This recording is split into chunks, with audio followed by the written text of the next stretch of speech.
दोस्तों नमस्कार। NISM 10 investment adviser level 1 के सीरीज में आपका स्वागत है। Chapter 16 portfolio performance measurement and evaluation. तो हम बात कर रहे हैं चैप्टर 16 के ऊपर। तो question number 1, what is a common human tendency when evaluating investment performance? Option है over emphasizing benchmarking and peer group analysis of over absolute returns, focusing solely on the risk involved without considering the returns, prioritizing post-tax returns over pre-tax returns in initial fund manager reporting, focusing on the return earned over a period with little regard to the risk involved। तो human tendency ज्यादातर लोग return की बात करते हैं, risk को ignore कर देते हैं, और ये सबसे बड़ी गलती होती है। तो यहाँ पे जो ऑप्शन फोर्थ है वो सही जवाब है। Which of the following formulas correctly represents the basic holding period return HPR when no intermediate income is generated? तो दोस्तों, इंटरमीडिएट इनकम मतलब कोई डिविडेंड या इंटरेस्ट इनकम नहीं हुआ है, तो एचपीआर का क्या फॉर्मूला होगा? ऑप्शन से HPR equal to E minus B divided by E minus B divided by B, I plus E divided by B, या बी माइनस सी।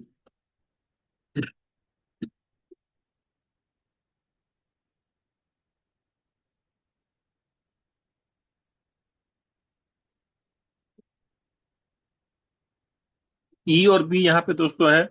ई मतलब एंडिंग वैल्यू, एक साल के बाद क्या वैल्यू था। बी था बिगिनिंग वैल्यू, एक जब इन्वेस्ट किया तब क्या वैल्यू था। तो सब नॉर्मल फॉर मतलब इसका and value divided by beginning value divided by beginning value कर देंगे तो हमारा रिटर्न आ जाएगा। तो बी ऑप्शन सही है। An investor's portfolio value is 1 lakh on April 1, 2018. On March 31, 2019, it stands at 1,20,000. If an investor also receives 5,000 as dividend and interest income during the year, what is the total HPR? तो अगर dividend नहीं मिलता तो normally 1,20,000 में से 1 लाख घटा देते और डिवाइड कर देते 1 लाख से, तो 20% आ जाता जवाब। लेकिन 5,000 डिविडेंड मिला तो वो इनकम ऐड हो जाएगा, तो 1,25,000 हो जाएगा उसका एंड वैल्यू, माइनस 1 लाख जो बिगनिंग वैल्यू था, 25 डिवाइडेड बाई 1 लाख, तो 25% इसका आंसर हो जाएगा। What primary limitation is associated with the standard holding period return formula? Limitation क्या है? It requires daily valuation of assets to be calculated accurately. It assumes that all income distributions are made at the end of the year. It cannot be utilized as a starting point for performance measurement. It completely ignores dividend and interest income distributions. तो ये completely ignore तो नहीं करता है। दो फॉर्मूले हैं इसके, उसमें ये भी आ जाता है, लेकिन ये एज्यूम करता है कि जितने भी इनकम आ रहे हैं वो at the end of the year आ रहे हैं। तो ये इसका एक लिमिटेशन है। B option. Which rate of return is calculated as initial rate of return IRR of a portfolio cash flows and depends on their specific timing? IRR पे IRR का क्या है? ऑप्शन क्या है? ग्रॉस रिटर्न, या money weighted rate of return, time weighted rate of return, या arithmetic mean return. दोस्तों ये आईआरआर की जो बात हो रही है, ये होता है money weighted rate of return, MWRR। Why would an evaluator calculate the TWRR instead of MWRR? Time weighted return calculate कर रहा है मनी वेटेड से, ऐसा क्यों? ऑप्शन है to find the statistical probability distribution of future multi year terminal wealth, to explicitly capture the clients absolute take home cash amount, to determine the impact of client timing decisions regarding fund injections, to measure the underlying investment performance without being influenced by cash flow timing।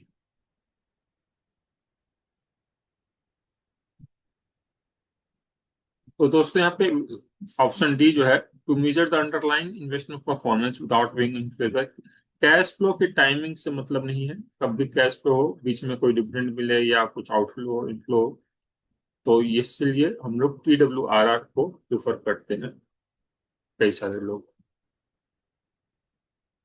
What operational requirement must be made to compute the TWRR accurately? क्या requirement है? Internal option है external cash flow must be completely prohibited during the evaluation period. The manager must convert all sub-period values into arithmetic average. The portfolio must be valued every time there is external cash flow.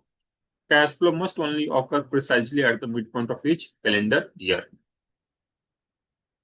TWRR का requirement है कि C option, the portfolio must be valued every time there is external cash flow. जब भी कोई cash flow हो तो portfolio को evaluate करना होता है. How is wealth relative defined and calculated during the process of computing TWRR? It is the beginning value divided by ending value of a single unit of money. It is simple arithmetic mean of all individual holding period returns. It is the ending value of one unit of money calculated by adding 1 to each period return. That is percentage fee deducted from gross value of portfolio. तो wealth relative का मतलब होता है कि एक unit का यहाँ पे बात हो रही है, 1 यूनिट का. तो सी ऑप्शन जो है कि it is the ending value of 1 unit of money calculated by adding 1 to each period of return. तो सी ऑप्शन सही जवाब है. The SEBI Portfolio Managers Regulation 2020 mandates discretionary portfolio managers to disclose performance using which metric for the immediate preceding 3 years. Option है AMR, MWRR या post tax internal RR या फिर TWRR. तो दोस्तों इसका आंसर है TWRR, time weighted rate of return, जिसमें आप इन बीच में कभी भी इनफ्लो आउटफ्लो हो तो उसको कैलकुलेट कर लेता है. इसलिए TWR एक बेटर सोल्यूशन देता है, बेटर रिजल्ट देता है. Why do wealth managers, software system, and advisor Excel reports generally display client returns on the MWR basis?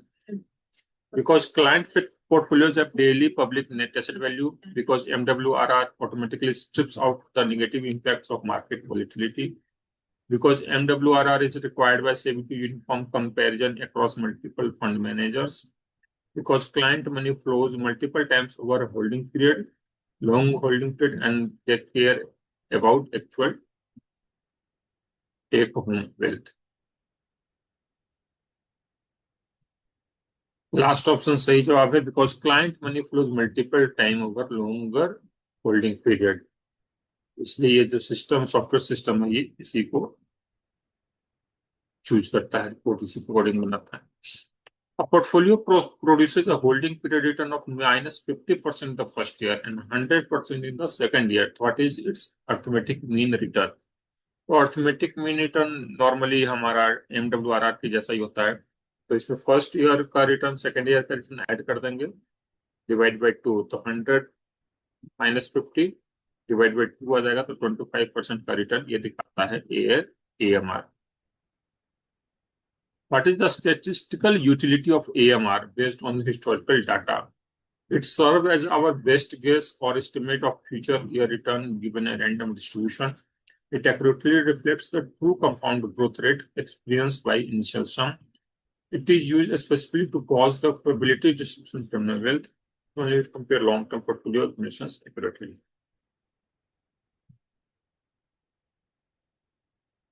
Option A सही जवाब है. It serves as our best guess for estimate of future year return given a random distribution. 13th question. A portfolio drops by 50% in year 1 and rises by 100% in year 2. तो GMR, what is the GMR of this portfolio? तो GMR का calculation में थोड़ा सा change हो जाता है.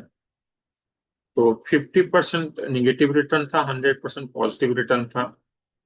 तो यहाँ पे दोनों रिटर्न में +1 ऐड कर दिया जाता है. तो 1 - 50% हो जाएगा, क्योंकि नेगेटिव रिटर्न है. तो 1 - 50%, और यहाँ पे पॉजिटिव था तो 1 + 100% हो जाएगा.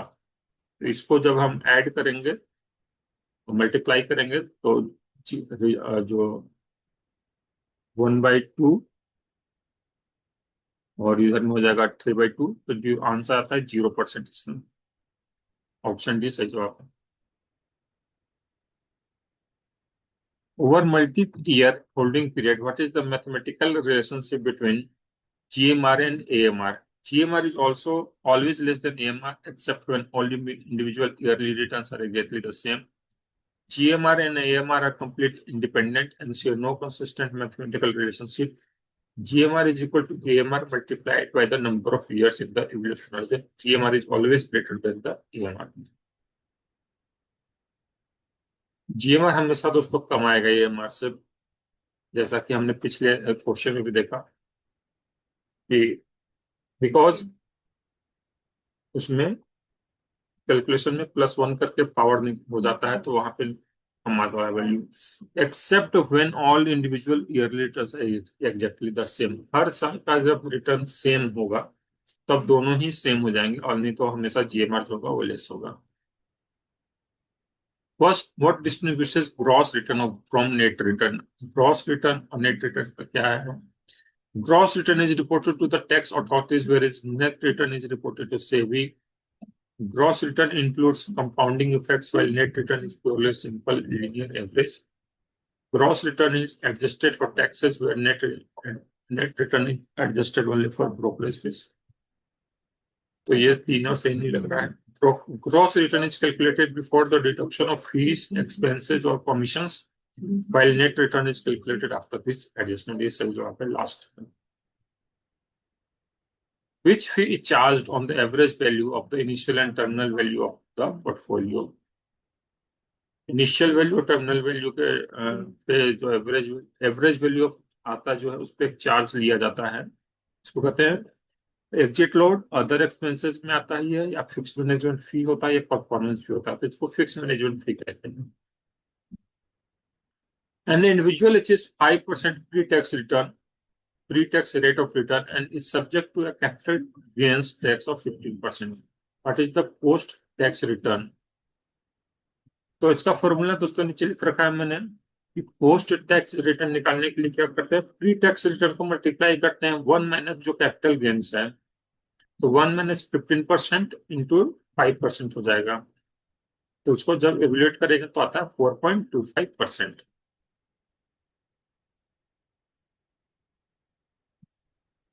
Why is the performance of most investment funds publicly communicated as a pre-tax rate of return?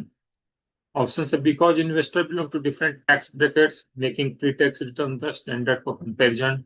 Because capital gain taxes are completely eliminated for institutional product. Because post-tax calculations are legally prohibited from being shown to clients. Because pre-tax returns are always mathematically identical to the geometric mean return.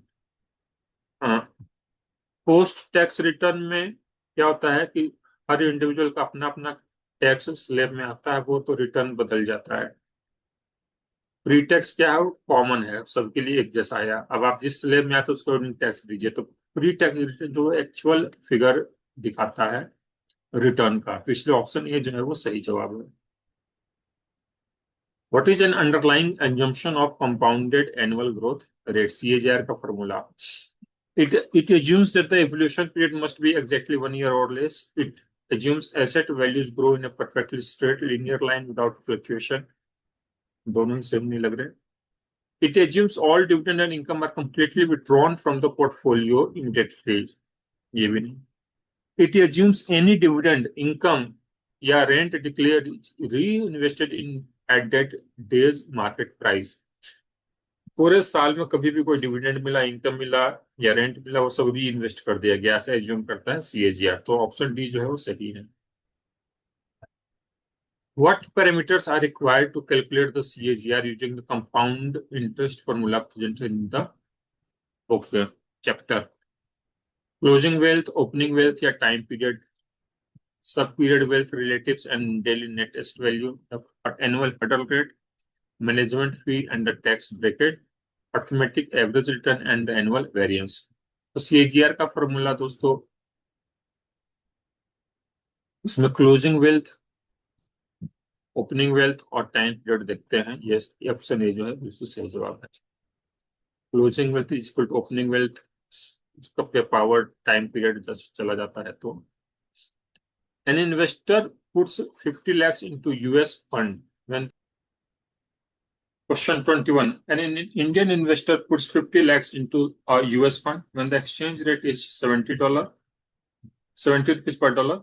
The fund gains 15% in USD, but the rupee appreciates to 65 rupees per dollar by the end of the period. What is the approximate actual return earned by the investor in the rupee terms? तो एक व्यक्ति ने US के में fund में invest किया है 50 लाख रुपए, और उसके बाद उसका रुपी अप्रिशिएट कर गया, पहले 70 था फिर 65 हो गया। तो दोस्तों ऐसे क्वेश्चन के लिए हमें एक्सेल सीट का यूज करना पड़ेगा। तो एक्सेल सीट यूज कर लेते हैं और इसको समझने की कोशिश करते हैं। थोड़ा सा इसको बड़ा कर लिया जाए। तो सबसे पहले जो कहता है कि 50 लाख इन्वेस्ट किया उसने। चलिए जी, 50 लाख, यार 50 लाख हो गया इन्वेस्ट किया उसने। अब क्या है, अब इस 70 रुपए का रेट था, तो इसको मैं क्या करता हूँ, मैं डिवाइड कर देता हूँ बाई 70 रुपीज। तो ये आ गया मेरा डॉलर का भाव, ये है डॉलर।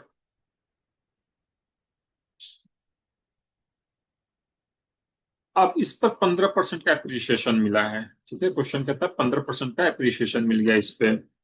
तो 15% एप्रिसिएशन हो गया इस वैल्यू का, सॉरी, इक्वल टू 11% हो गया उस वैल्यू का। तो 10,714 रुपये हो गए।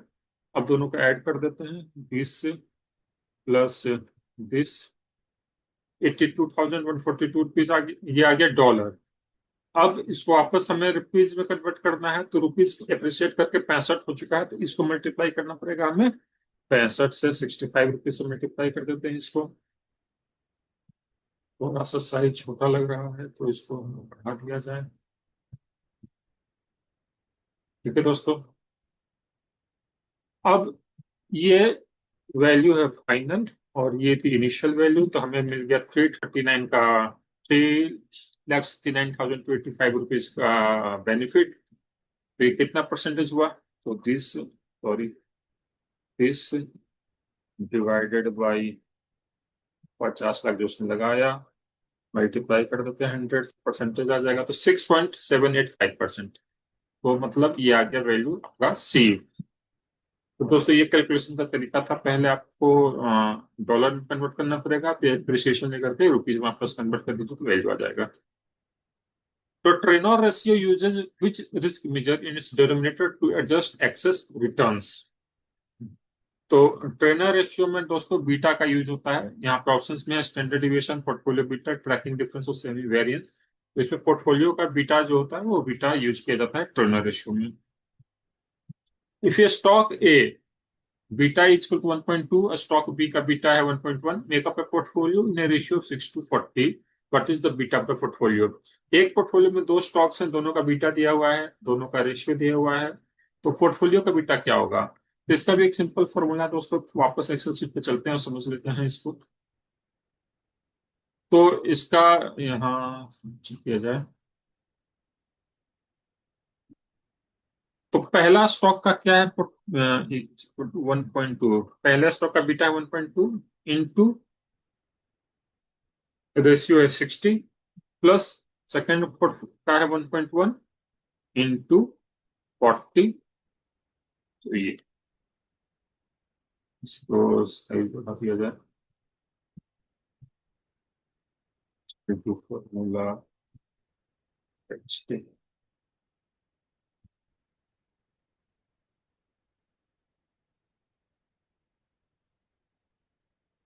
ये इसका फॉर्मूला दोस्तों आ गया, 1.2 का 60 से मल्टीप्लाई किया, 1.1 को 40 से मल्टीप्लाई किया, 1 पॉइंट, ये ये डिवाइड हो जाएगा 100 से, तो 1.16 आ जाएगा। तो ये सेकेंड हो गया आपका 1.16 answer. Alpha return is described as a reward for bearing which type of risk. Alpha return market risk, systematic risk, unsystematic risk या लिक्विडिटी रिस्क। तो अल्फा रिटर्न जो होता है दोस्तों, वो अगर मार्केट रिस्क या सिस्टमेटिक रिस्क रहेगा तो अल्फा रिटर्न सही वैल्यू नहीं देगा। यहाँ पे जब हम अनसिस्ट कंपनी रिलेटेड कोई कंपनी स्पेसिफिक या सेक्टर स्पेसिफिक रिस्क की बात करते हैं, उसके ऊपर अगर हमें कोई रिटर्न मिलता है तो उसको हम अल्फा रिटर्न कहते हैं। तो सी आंसर सही जवाब है। If two assets in a portfolio have perfect positive correlation coefficient of +1, what will be the portfolio standard deviation? ये बिल्कुल आइडियल केस है कि अगर परफेक्ट पॉजिटिव कोरिलेशन हो जाए दो एसेट्स में तो क्या होगा। तो the square root of the benchmark index total return tracking error, the simple arithmetic sum of the two individual standard deviations, 0 because positive correlation eliminates all systemic fluctuations, the exact weighted average of the standard deviation for individual assets। तो last option सही जवाब है। तो उस case में जो standard deviation आएगा वो दोनों एसेट्स के स्टैंडर्ड डिविएशन का वेटेड एवरेज होता है। तो ये आइडियल केस है बिल्कुल। और परफेक्ट निगेटिव होगा तो फिर उसमें अलग फॉर्मूला लग जाएगा। तो यहाँ पे ये आपका हो गया डी आंसर। तो दोस्तों इसी के साथ चैप्टर 16 भी क्लोज हुआ। उम्मीद है आपने कुछ सीखा होगा, कुछ प्रैक्टिस किया होगा। आपको दोस्तों काफी मेहनत लगती है वीडियो बनाने में, तो आपने अगर इस वीडियो में कुछ भी सीखा है, आपको एक भी क्वेश्चन ऐसा लगता है कि हाँ मैंने यहाँ सीखा इस वीडियो से, तो जरूर चैनल को सब्सक्राइब करें, वीडियो को लाइक करें। और कुछ भी आपको लगता है कि मुझे और इम्प्रूव करना चाहिए, और अच्छे क्वेश्चंस बनाने हैं और टफ क्वेश्चंस बनाने हैं, तो जरूर आप कमेंट करें दोस्तों। काफी मेहनत लगी वीडियो बनाने में, आप सबका सहयोग चाहिए जिससे और बेहतर हो सके। क्योंकि जब मैंने वीडियो बनाना शुरू किया था, सॉरी जब मैंने पढ़ाई शुरू किया था इस एग्जाम का, तो बिल्कुल ऑनलाइन वीडियो नहीं मिला था। मॉक टेस्ट देने में मॉक टेस्ट नहीं, प्रैक्टिस नहीं कर पाया था मैं, तो काफी समस्या आई थी। तो मैं चाहता हूँ ये समस्या किसी और पर ना आए, इसलिए ये मैं वीडियो बना रहा हूँ। तो आप सबका सहयोग चाहिए दोस्तों, धन्यवाद।